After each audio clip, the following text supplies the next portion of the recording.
நிஃப்டியை பொறுத்தவரை இன்னைக்கு ஓப்பனிங்கே கேப் டவுனில் தான் இருந்துச்சு. அங்கேருந்து ரெக்கவரியை கொடுத்த ப்ரைஸ் மேலே போயிட்டு திரும்பவும் கீழே வந்துட்டு இன்னைக்கு ஓப்பனிங் ப்ரைஸை விட லோவில் வந்து முடிச்சிருக்கிறதையும் பார்க்க முடியாது. நியர் 94 பாயிண்ட் நெகட்டிவ்லையும் முடிச்சிருக்காங்க.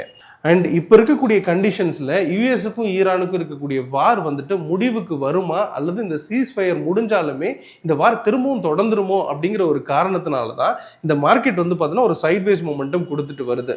இப்போ இந்த வார் வந்துட்டு முடிஞ்சிருந்தாலுமே இந்த இடத்துல எந்த ஒரு முடிவுமே எட்டப்படலை அப்படிங்கிற ஒரு ரீசனால தான் மார்க்கெட் இதே இடத்துல மூவ் ஆகிட்டு இருக்கு.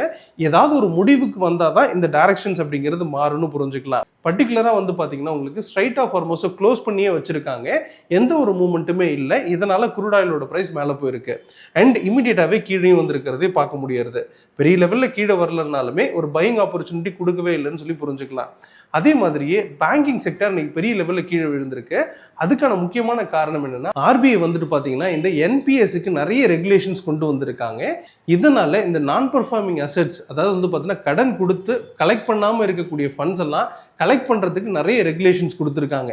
இதனால என்னோட பேங்கிங் செக்டர் எல்லாமே கொஞ்சம் கீழே தான் விழுந்துருந்துச்சு. அதோட கண்டினியூவேஷனாக தான் இன்னைக்கு மார்க்கெட்டும் கீழே வந்தது அப்படின்னு சொல்லி புரிஞ்சுக்கலாம்.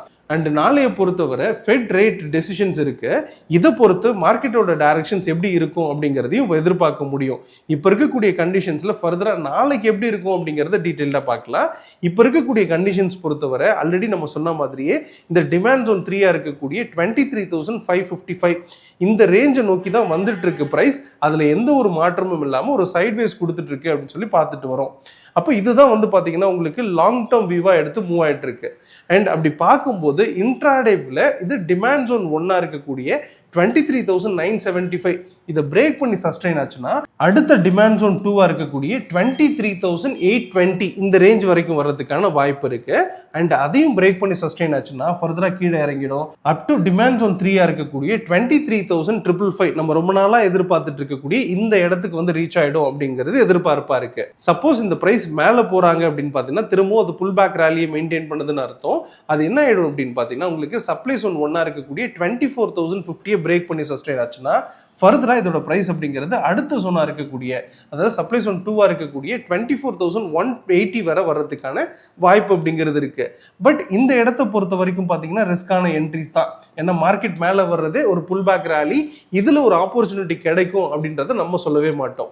ஒன்ஸ் இந்த பிரைஸ் அப்படிங்கிறது ஃபர்தரா இந்த சப்ளை ஜோன் 2 பிரேக் பண்ணுச்சுன்னா ஃபர்தரா மேலே போறதுக்கான வாய்ப்பு இருக்கு. அப் டு வந்து பார்த்தீங்கன்னா இந்த சப்ளை ஜோன் 3 இருக்கக்கூடிய 24,310 இந்த ரேஞ்ச் வரைக்கும் வரலாம். பட் இதுவுமே ரிஸ்கான ஏரியா தான். இந்த ஜோன்லயும் பெரிய ஆப்பர்ச்சுனிட்டி இல்லை, பட் மேலே வர்றதுக்கான வாய்ப்பு இருக்கு அப்படிங்கிறத புரிஞ்சுக்கலாம். ஒன்ஸ் இதை பிரேக் பண்ணிட்டாதான் மார்க்கெட் வந்து பார்த்தீங்கன்னா ஃபர்தராக இந்த புல்ஸோட கண்ட்ரோலுக்கு மூவ் ஆகுது. அண்ட் அது வரைக்குமே உங்களுக்கு புல் பேக் ரேலியா மட்டும்தான் நம்ம மெயின்டைன் பண்ணலாம்.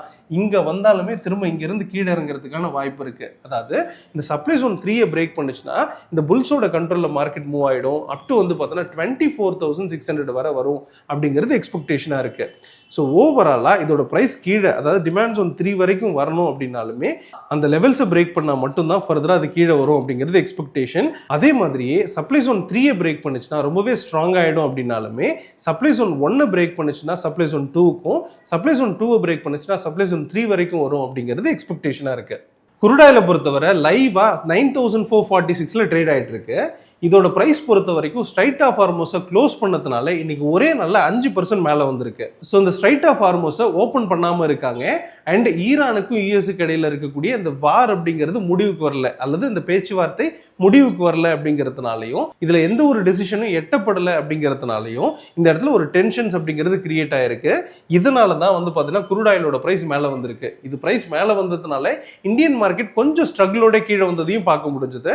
அண்ட் இப்போ இருக்கக்கூடிய சினாரியோல இதோட பிரைஸ் ஃபர்தரா மேலே போகிறதுக்கான வாய்ப்பு இருக்கா அல்லது கீழே வருமா அப்படிங்கிறத பார்த்துடலாம். ஃபர்ஸ்ட் ஆஃப் ஆல் இங்க இருக்கக்கூடிய இடத்துல இருந்து பிரைஸ் அப்படிங்கிறது ஒரு பீக் வந்துருச்சு அப்படின்னு சொல்லி புரிஞ்சுக்கலாம். எஸ்டர்டே வந்து பாத்தீங்கன்னா நம்மளோட பிரைஸ் கீழே இருக்கு, இங்க இருந்து மேலே வரும் அப்படின்றத எதிர்பார்த்திருந்தோம். அதே மாதிரியே பீக் வந்துட்டாங்க. இங்க இந்த பிரைஸ் அப்படிங்கிறது கொஞ்சம் கரெக்ஷனுக்காக கீழே வர வேண்டியது இருக்கு. அப்படி பார்க்கும்போது இந்த டிமாண்ட் ஜோன் 1 இருக்கக்கூடிய 9,427 இந்த இடத்த பிரேக் பண்ணி சஸ்டெயின் ஆயிடுச்சுன்னா பிரைஸ் கீழே வரும்.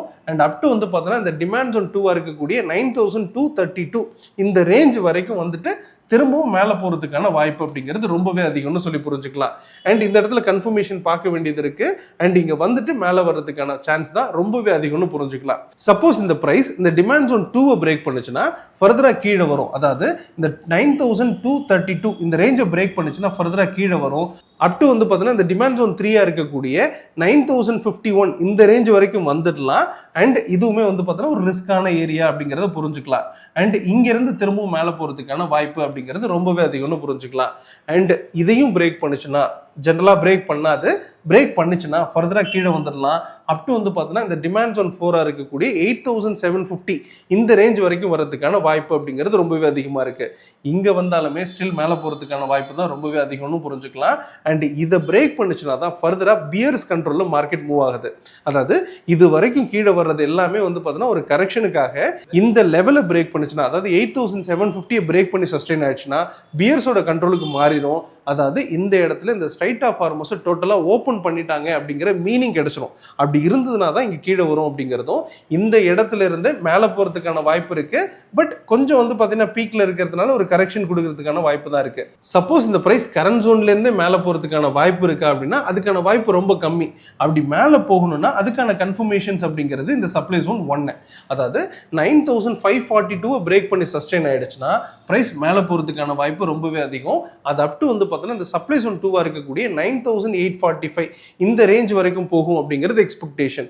அண்ட் அதையும் பிரேக் பண்ணிச்சுன்னா ஸ்ட்ராங்காக மேலே போகும். அப் டு வந்து பார்த்தீங்கன்னா உங்களுக்கு 10,000 லெவல் வரைக்கும் போகிறதுக்கான வாய்ப்பும் இருக்குன்னு சொல்லி புரிஞ்சுக்கலாம். ஸோ ஓவராலாக கரண்ட் ஜோன்லேருந்து மேலே போகிறதுக்கான வாய்ப்பு இருந்தாலுமே அது சப்ளை ஜோன் 1க்கு மேலே தான் தெரியும். பட் இந்த இடத்துல வந்து பார்த்தீங்கன்னா பீக்கில் இருக்குன்றதுனால கொஞ்சம் கரெக்ஷன் கொடுத்து கீழே வந்து இந்த டிமாண்ட் ஜோன் 2 வரைக்கும் வந்துட்டு மேலே வரும் அப்படிங்கிறது எக்ஸ்பெக்டேஷனாக இருக்குது.